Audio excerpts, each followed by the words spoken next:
Magandang araw po sa inyong lahat mga kababayan at welcome back dito po sa ating munting channel Pinas News Review, kung saan re-reviewin po natin ang mga mahalagang balita dito sa Pilipinas. Mga simpleng komento sa mga issue dito sa Pinas. At ito nga mga kababayan, kapapasok lang, matindi to, nabulabog na, Castro kumanta na, PBBM tamba, nagulantang sa nalaman. Ako po, yan mga kababayan ang ating alamin mula po rito kay News PH.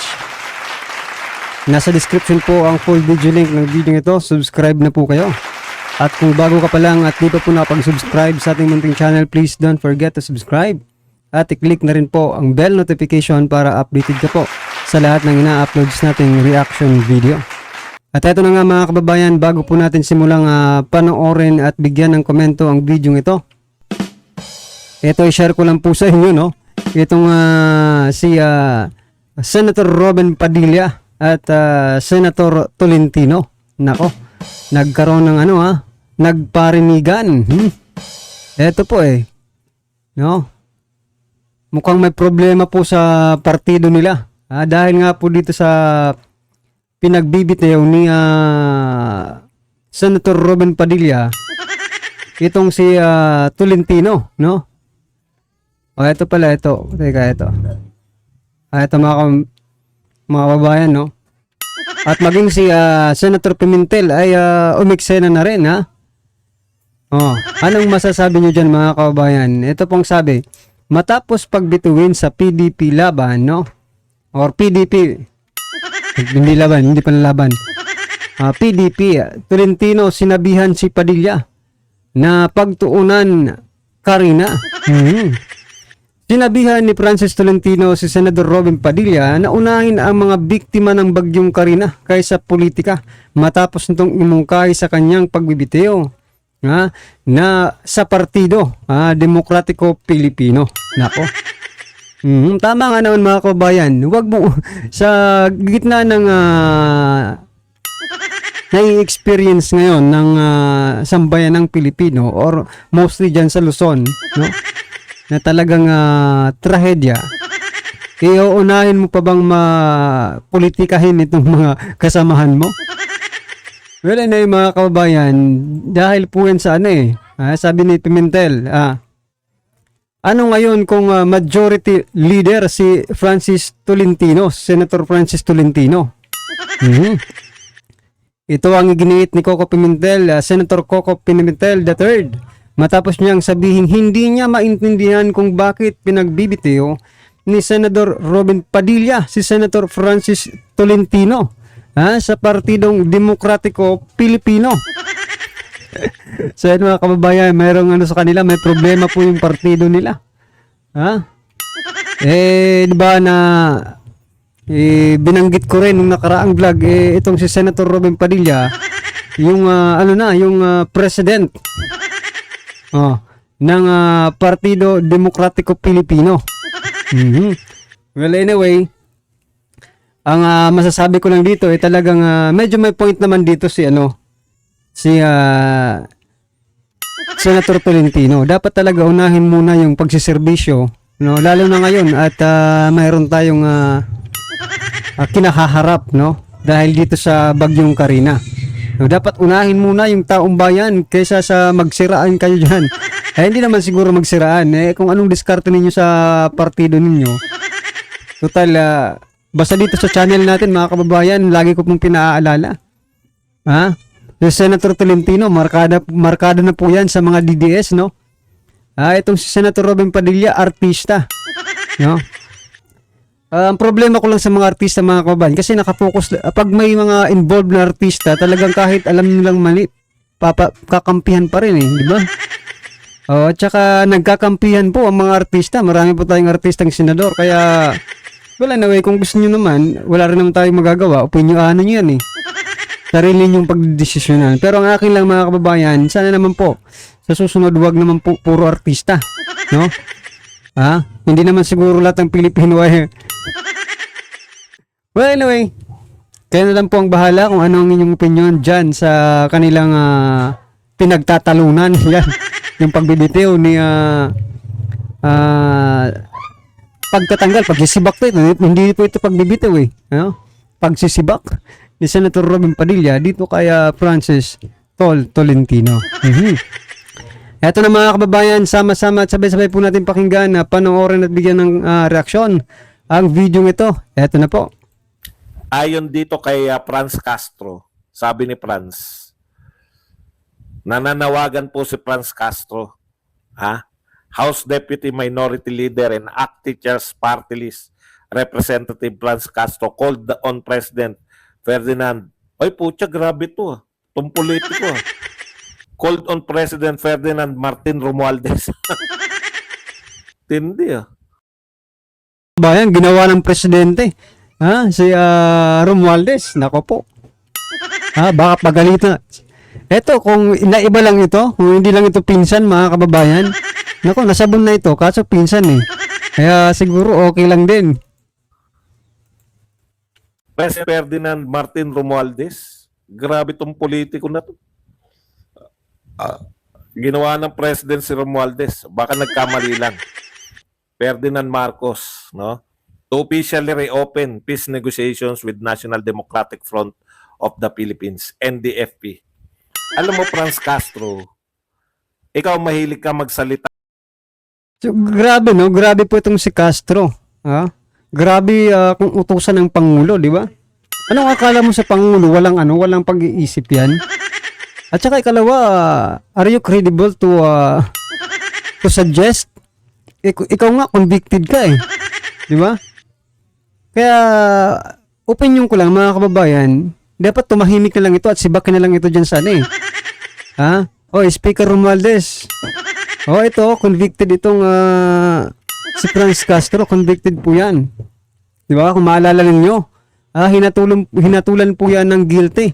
Sa kasong child abuser. Mga kababayan, huwag na po tayong magpauto dito kay Castro. Kung pwede nga, natanggalin ito sa Kongreso, bakit hindi? Diba? Kung natanggal nga nila si dating Congressman Arnolfo Teves, diba? Noon, hindi pa talaga siya nahahatulan, no? Hindi pa, si Teves. Wala pang hatol na guilty sa kinakaso nila. Pero ito si Castro, guilty po ang hatol pero hindi po nasisibak sa Kongreso. Ano ba naman ito? Dahil ba gamit na gamit rin nila ito si Castro? Dahil kapag tinanggal ba nila si Castro magkakabukingan na kung anong mga di ba? Kalokohan. Nako po. Ng red tagging. Di ba? Mahilig yan. Nire-red tag kami. Ayan, no? And paano ka hindi mare-red tag? ACT Teachers Party List ka. Alliance of Concerned Teachers. Binoto ka ng mga teacher. Representative ka ng teacher. Tapos mananawagan ka na mag-peace talk yung NDF tsaka yung Pilipinas. Tapos pag sinabi na kayo ay front ng NDF, ay nire-red tag kami. Wala. Di ba?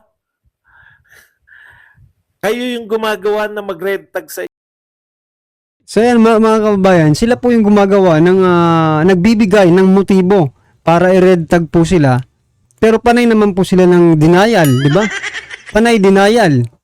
Paano kayo hindi mare-red tag? For example na lang, yung mga pagsama-sama ninyo sa kabundukan. Gawain po ba yan ng isang teachers? Well, yung mga teachers naman talaga na na-assign, no? Sa kabundukan. Para mag-teach. Pero iba ang kaso ni Castro, mga kababayan, kasi siya po ang hindi naman po siya teacher na active teachers. Diba? Siya po ay representante ng mga guro dyan sa Kongreso. Kaya itong sinasabi ni Franz Castro na nire-red tag sila rin mismo ang nagbibigay ng motibo para i-red tag po sila. Nako. Bakit hindi? Yan yung una kong tanong. Ano yung panawagan mo para sa mga teacher? Manawagan ka para sa teacher, hindi para sa NDF. Huwag niyo raw kalimutan ng mga middle class. Correct. Pag ang middle class, nabuwisit na. Hindi, baka gusto niya mabasa ko. Nabasa naman natin. Anong concern ng mga teacher yung pinanawagan mo sa Pangulo ng Pilipinas?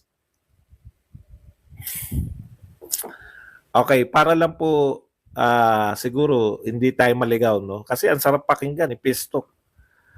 Ang sarap, bakit nga na lang hindi makipagpistok?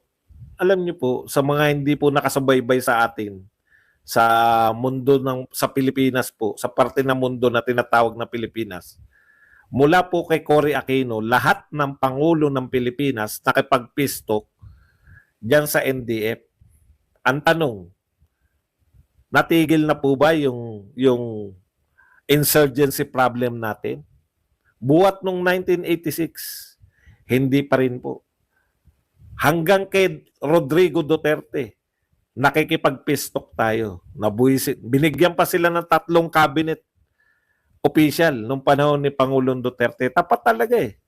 Gusto talaga ni Pangulong Duterte na makipagpistok eh.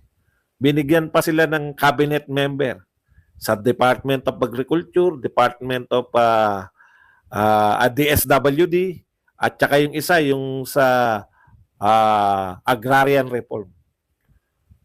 Tapos narindi si Tatay Digong, sa kabila ng lahat, anong ginawa? Nang ambush pa rin. Ano yung sinasabi ng mga dating miyembro nila na sumuko na sa pamahalaan? Ginagamit nila yung pistok para magpalakas. Wala naman pong natigil. Tuloy-tuloy naman po yung hindi po natitigil. Ibig sabihin, ilang presidente, Cory, FBR, ERAP, Gloria, Pinoy, Duterte, 6 na presidente. Ilang dekada na yan? 50 years na kayo. 6 na presidente nagtangka. Ibig nyo sabihin, palpak lahat yung 6 na presidente kaya hindi tumitigil? So yan mga kababayan, kayo po ba, pabor po ba kayo? Doon sa sinasabi ni Castro na magkaroon ulit, no, ng negotiation dito sa kanyang mga alams na, kanyang mga kabaro. Ay nako. At saka mga kababayan, para ba sa inyo si Castro ay credible pa para sa mga ganitong gawain? Gumawa ng batas or something na para sa sambayan ng Pilipino? Wherein, siya po ay isang convicted representative ng mga teachers, di ba? Guilty po siya sa kasong child abuser.